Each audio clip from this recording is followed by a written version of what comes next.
हर हर महादेव दोस्तों। तो जैसा कि आज हम शिव महापुराण की कथा का आगे श्रवण करेंगे। तो आपने जैसे देखा होगा कि बहुत सारे चैनल हैं जो शिव महापुराण की कथा की बुक दिखा देते हैं, किताब दिखा देते हैं और ये बता देते हैं शिव महापुराण है या कथा हो रही है तो 6-7 दिन में कथा खत्म हो जाती है। लेकिन कोई भी शिव महापुराण के अंदर के पार्ट जो लिखे हुए हैं, क्या लिखा हुआ है, वो पढ़ के नहीं बताता। तो इस चैनल के माध्यम से मैं आप सभी को शिव महापुराण की एक एक पार्ट के अध्याय का श्रवण कराऊंगा। तो आप इस चैनल को ज़रूर लाइक कीजिए, सब्सक्राइब कीजिए ताकि आपके पास एक एक वीडियो पहुंच सके। चलिए शुरू करते हैं।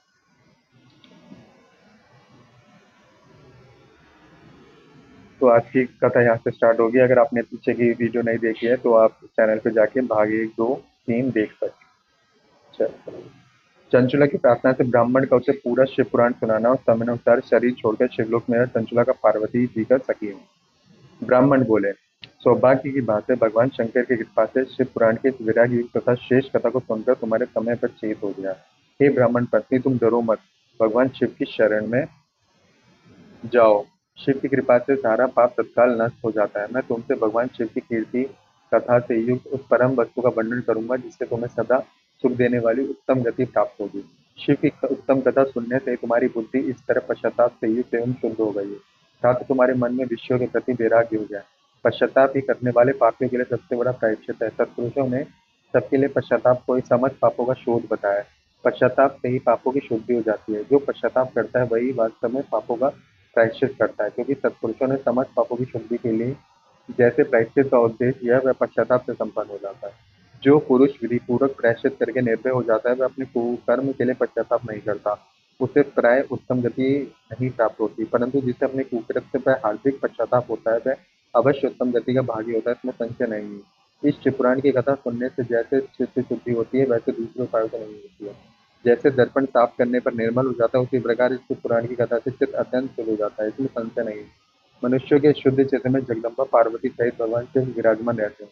इससे वह विशुद्धात्मा पुरुष शिवशाम्ब सदाशिव के परम पद को प्राप्त होता है। इस प्रकार ये कथा रूपी साधन सभी प्राणियों के लिए उपकारी है और इसी कारण महादेव जी ने इसको आग्रह पूर्वक प्रकट किया है। इस कथा से पावन भगवान उमापति का ध्यान सिद्ध हो जाता है, उस ध्यान से परम ज्ञान और उससे मोक्ष की प्राप्ति निश्चय ही हो जाती है। भगवान शंकर में ध्यान के मग्न निधि हुए यदि कोई इस कथा की मात्र सुनता है वह दूसरे जन्म में भगवान के ध्यान की सिद्धि कर परम पद को पा लेता है। इस कथा के श्रवण से भगवान शंकर के ध्यान को प्राप्त कर पश्चाताप करने वाले पापी पुरुष सिद्धि को प्राप्त हो गए। इस उत्तम कथा का श्रवण समस्त मनुष्यों के लिए कल्याण का बीज है, अतः यथोचित शास्त्रोक्त मार्ग से इसकी आराधना अथवा सेवा करनी चाहिए। ये कथा श्रवण भव बंधन रूपी रोग का नाश करने वाला है। भगवान शिव की कथा को सुनकर फिर अपने हृदय में उसका मन एवं निधि सदा ध्यान करने से पूर्णतः चित्त शुद्धि हो जाती है। चित्त शुद्धि से महेश्वर की भक्ति अपने दोनों पुत्र ज्ञान और विराग के साथ साथ निश्चय ही प्रकट हो जाती है। तत्पश्चात महेश्वर के अनुग्रह से दिव्य मुक्ति प्राप्त होती है, इसमें संशय नहीं है। जो शिव भक्तों से वंचित है उसे पशु समझना चाहिए, क्योंकि उसका चित्त माया के बंधन में आसक्त है, वह निश्चय ही संसार बंधन से मुक्त नहीं हो पाता। हे ब्राह्मण पत्नी, इससे तुम विषयों में मन को हटा लो और भक्ति भाव से भगवान शंकर की इस परम पावन कथा को सुनो। परमात्मा शंकर की इस कथा को तुम्हारे सुनने से तुम्हारे चित्त की शुद्धि होगी, उससे तुम्हें मोक्ष की प्राप्ति हो जाएगी। निर्मल चित्त से भगवान शिव के चरणाबिंदु का चिंतन करने वाले तो एक ही जन्म में मुक्ति हो जाती है। तो उनसे मैं सत्य सत्य कहता हूँ। सूत जी बोले, शौनक इतना कहकर वे श्रेष्ठ शिवभक्त ब्राह्मण मौन हो गए। उनका हृदय करुणा से आर्द्र हो गया था। विश्वोदित महात्मा भगवान शिव के ध्यान में मग्न हो। तदंतर बिंदु की पत्नी चंचला मन ही मन प्रसन्न होती। ब्राह्मण का उक्त उपदेश सुनकर उसके नेत्रों में आनंद के आंसू छलक आए थे। वह ब्राह्मण पत्नी चंचला हर्षित हृदय से उन शेष ब्राह्मण के चरणों में गिर पड़ी और हाथ जोड़कर बोले, मैं कृतार्थ हो गई। तत्पश्चात उत्तर वैराग्य युक्त तथा उत्तम बुद्धि वाली वह स्त्री जो अपने पापों के कारण आतंकित थी उन महान शिवभक्त ब्राह्मण से हाथ जोड़कर गदगद वाणी में कहने लगी।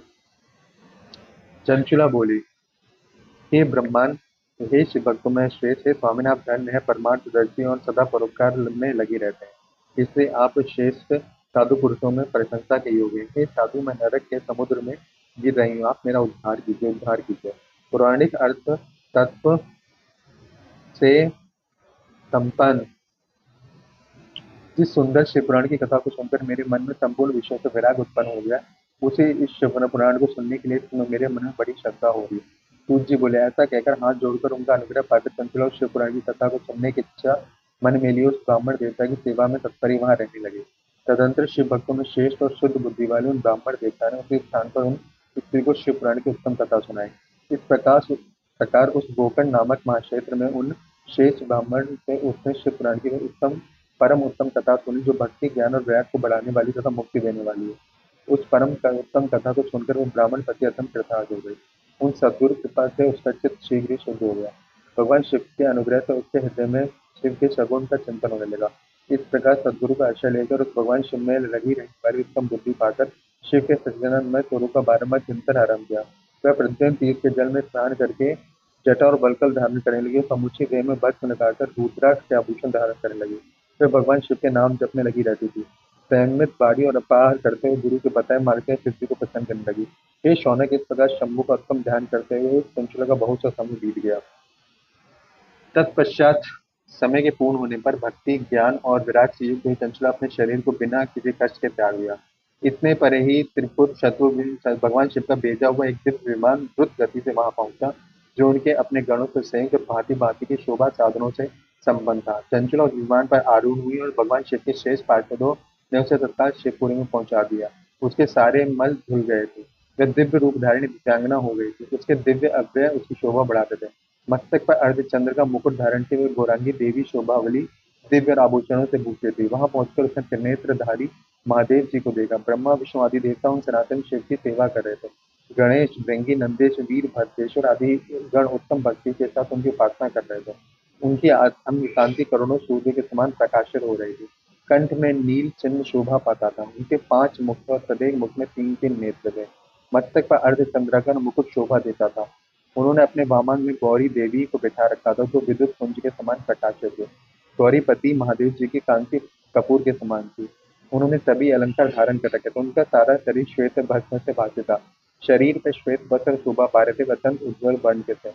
इस प्रकार परम उज्ज्वल भगवान शंकर का दर्शन करके वह ब्राह्मण पति चंचला बहुत प्रसन्न हुई।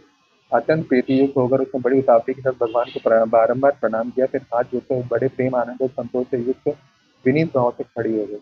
उसके नेत्रों से आनंदोत्सव की अविरल धारा बहने लगी और संपूर्ण शरीर में रोमांच हो गया। उस समय भगवती पार्वती और भगवान शंकर ने उसे बड़ी करुणा के साथ अपने पास बुलाया और सौम्य दृष्टि से उसकी ओर देखा। पार्वती जी ने तो दिव्य रूप धारिणी बिंदु प्रिया चंचला को प्रेम पूर्वक अपनी सखी बना लिया। वह उस परमानंद घन ज्योति स्वरूप सनातन धर्म में अविचल निवास पाकर दिव्य सौख्य से संपन्न और हो अक्षय सुख का अनुभव करने लगे। तो अच्छी कथा यहाँ तक की थी। अगली कथा हम कल करेंगे। अगर आपको कथा अच्छी लगी हो तो इस चैनल को लाइक कीजिए, चैनल को सब्सक्राइब जरूर कीजिए और नीचे कमेंट में बताइएगा कि आपको ये कथा कैसे सुनने लगी, ज़्यादा तेज हो रही है, धीमी करनी है, आवाज़ को धीमी करनी है, जो भी हो आप लिख के बता दो। तो मिलते हैं आपको कल के एपिसोड में। तब तक के लिए हर हर महादेव।